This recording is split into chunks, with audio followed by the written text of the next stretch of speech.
दोस्तों हो जाइए तैयार क्योंकि खेसारी लाल यादव का एक बहुत ही बड़ा आप सबके बीच में गाना होने जा रहा है रिलीज आप सबके बीच में, जो कि आप लोग देख रहे हैं प्रो वाइन्स 1 मिलियन। तो फिर से एक बार स्वागत है प्रो वाइन्स 1 मिलियन में।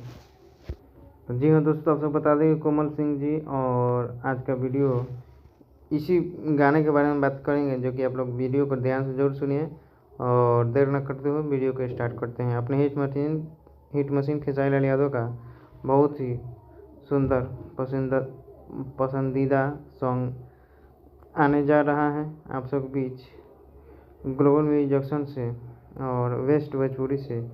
आप सब काफ़ी इंतज़ार कर रहे हैं, तो आप सब बता दें कि बहुत ही जल्द आप सब के बीच में होली सॉन्ग आप सब के बीच में बहुत ही जल्द आ रहा है।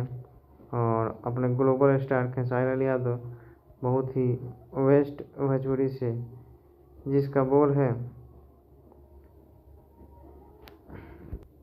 आपका तो ढेर है। इस गाने को खेसारी लाल यादव के साथ में दिखाई देने वाली हैं रानी एक्ट्रेस।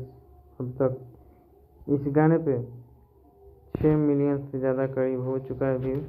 और हारमोनियम का ही कहना, आप लोग कितना प्यार देना है, 25 मिलियन हो चुका है।